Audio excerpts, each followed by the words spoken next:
ओला ने अभी रिसेंटली ही जेन 3 platform introduce किया था। उसके बाद काफी सारे कमेंट्स आ रहे थे कि यार ये जेन 2 और जेन 3 प्लेटफॉर्म जो है इसके अंदर डिफरेंसेस क्या है, वो डिफरेंसेस हमारे को बताओ और हमारे को जेन 3 प्लेटफॉर्म कब तक अवेलेबल होगा, मतलब जो ओला के नए बाइक्स आने वाली है या फिर कहें नए स्कूटर्स आने वाले हैं उसके अंदर जेन 3 प्लेटफॉर्म के ऊपर वो कब से मार्केट के अंदर आने लगेंगे। ये तो मैं आपको बता ही दूंगा कि कब से मार्केट में आने लगेंगे, लेकिन उससे पहले इंपॉर्टेंट है कि जेन 2 से जेन 3 के अंदर कितना डिफरेंसेस आया है, क्या क्या चीजें चेंज होने वाली है और जेन 3 प्लेटफॉर्म जो है वो कितना पावरफुल हो सकता है या फिर वो ज्यादा मजबूत है या फिर जेन 2 ज्यादा मजबूत था, इसके बारे में डिटेल में बात करने वाले हैं। तो शुरुआत करते हैं सबसे पहले जेन 2 से जेन 3 प्लेटफॉर्म में बदला क्या है उन चीज को लेके। तो देखो जेन 2 से जेन 3 पे जाने से पहले अपन जेन 1 से जेन 2 को समझते हैं। तो ओला का जेन 1 प्लेटफॉर्म जो था, जो कि ओला S1 प्रो में आता था, ओला S1 प्रो जेन 2 में नहीं, ओला S1 प्रो जेन 1 के अंदर जो आता था उससे जब जेन 2 के अंदर चेंज किया गया तो वहां पे आपको देखने को मिला था कि ओला ने अपने स्कूटर का प्राइस कम किया है लेकिन परफॉर्मेंस इंक्रीज हुई थी। क्योंकि पहले तो जो मोटर आई थी 8.5 किलोवाट आवर की आ रही थी, लेकिन बाद में कितनी हो गई 11 किलोवाट की। तो परफॉर्मेंस में इंक्रीजमेंट हुआ था लेकिन कॉस्ट कट हुई थी। जेन 1 के अंदर लगते थे 10 ECU या फिर कहें वायरिंग काफी सारी थी। जेन 2 के अंदर वो 4 के ऊपर आ चुका था, मतलब 4 ECU लग रहे थे, मतलब 60% डाउन किया गया था। लेकिन जेन 3 के अंदर जो है ना सिर्फ एक आपको प्रोसेसर देखने को मिलने वाला है या फिर कहें मदरबोर्ड टाइप का आपको एक पूरा प्रोसेसर मिलने वाला है और उसी के थ्रू पूरा व्हीकल चलने वाला है। वायरिंग प्रॉब्लम बिल्कुल खत्म हो जाएगी और परफॉर्मेंस जो है वो और ज्यादा इंक्रीज हो जाएगी। वहीं साथ में फ्यूचर के अंदर ये इनके प्रोसेसर के अंदर कृत्रिम AI जो कि इनका AI सॉफ्टवेयर है उसकी चिपसेट भी लगाने वाले हैं और उसके थ्रू क्या होगा कि जो एडास फंक्शनलिटी होती है जो कि अभी तक हम कार्स के अंदर देखते आ रहे हैं वो भी आपको ओला इलेक्ट्रिक के अंदर देखने को मिलने वाली है। हालांकि जो ओला इलेक्ट्रिक के आने वाले बाइक्स है जैसे ओला की जो रोस्टर प्रो है उसके अंदर तो जरूर देखने को मिलने वाला है एडास फंक्शनलिटी, क्योंकि वो भी जेन 3 प्लेटफॉर्म के ऊपर ही बेस्ड है। तो ये तो हो गई जेन 1, जेन 2, जेन 3 के अंदर क्या क्या चेंजेस है। अब देखो जेन 2 और जेन 3 की जो मोटर है उसकी बात करें तो यहाँ पे जो है ना जेन 2 की मोटर के अंदर सारी चीजें सेपरेट थी, जैसे केबल सेपरेट थी, मोटर सेपरेट थी और MCUs जो थे वो सेपरेट थे। लेकिन जेन 3 के अंदर सभी चीजें एक ही बॉक्स के अंदर आ गई है और जो सारा मटेरियल है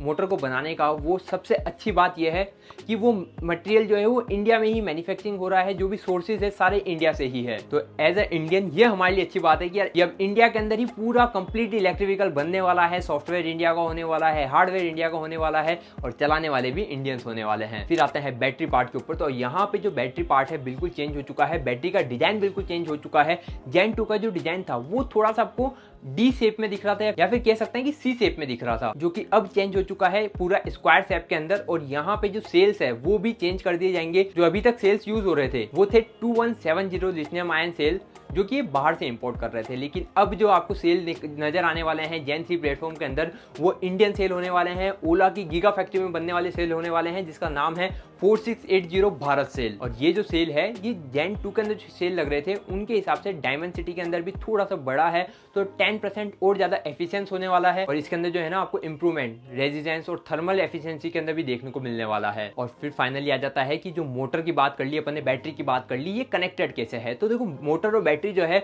वो एक सिंगल बॉक्स के अंदर कनेक्टेड है और ये जो बॉक्स है इस बॉक्स के चारों तरफ एल्यूमिनियम कास्टिंग की फ्रेम होने वाली है जो कि व्हीकल के फ्रंट पार्ट के और रियर पार्ट के अंदर होने वाली है। और उसके बाद जो बाकी चीजें होती है जैसे ये कह सकते हैं हैंडल बार हो गया, सॉकर्स कहें या फिर ये कहें कि जो फ्रंट सस्पेंशन है वो, रियर टायर, ये सारी चीजें मतलब बाकी जो एल्यूमिनियम कास्टिंग फ्रेम जो है उससे कनेक्ट होने वाली है। और एक इंपॉर्टेंट चीज आपको बता दूं, ओला इलेक्ट्रिक जो है ना अब अपनी स्केलेबिलिटी के ऊपर भी सोच रहा है और इन्होंने ये जो प्लेटफॉर्म बनाया है या फिर कहें जेन 3 प्लेटफॉर्म जो बनाया है, ये जेन 3 प्लेटफॉर्म के थ्रू अब ये जो अभी तक इलेक्ट्रिक स्कूटर आ रहे हैं वो तो कम्यूटर इलेक्ट्रिक स्कूटर है, लेकिन इनका ऐसा कहना है कि अब ये स्पोर्ट्स वेरिएंट के अंदर भी जा सकते हैं इजीली और टॉरर टाइप की इलेक्ट्रिक स्कूटर्स भी ये लेके आने वाले हैं। तो ओला इलेक्ट्रिक का जो पोर्टफोलियो है अभी भी काफी बड़ा हो चुका है और आने वाले टाइम के अंदर और बड़ा होने वाला है। अप्रोक्सीमेटली हम ये मान सकते हैं कि यहाँ पर टोटल 25 से 30 इलेक्ट्रिक व्हीकल आने वाले हैं, जिसमें से अभी तक 13-14 इलेक्ट्रिक व्हीकल तो आ चुके हैं। तो ओवरऑल मैंने आपको सब कुछ बता दिया है जेन 1 से जेन 2 के अंदर क्या चेंज हुआ था और जेन 2 से जेन 3 के अंदर क्या क्या चीजें चेंज हुई थी। अब बात आती है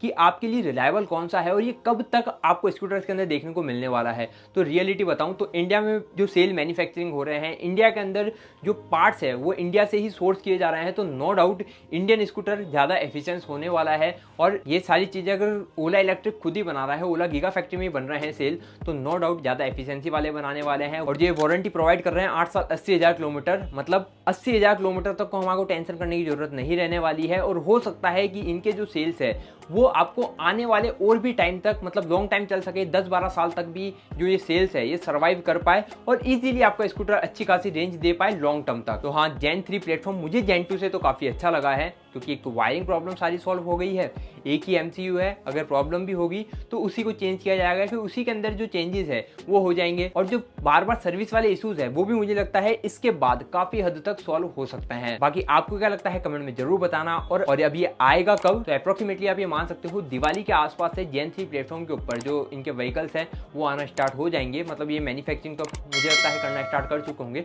बाकी हमारे को फ्यूचर के अंदर जरूर जो भी अपडेट मिलेगी वो हम आप तक पूरी कोशिश करूंगा जल्दी जल्दी पहुंचाने की। बाकी आप कमेंट में जरूर बताना आपको जेन 1 से जो जेन 2 प्लेटफॉर्म में चेंजेस हुए थे वो कैसे लगे थे, और जेन 2 से जो अभी रिसेंटली जेन 3 के अंदर चेंजेस किए जा रहे हैं ये कैसे लग रहे हैं, कमेंट में जरूर बताना। इसी तरीके के और वीडियोस के लिए चैनल को सब्सक्राइब करके बेल आइकन जरूर दबा देना। मिलते हैं आपसे अगले वीडियो में। Okay, bye.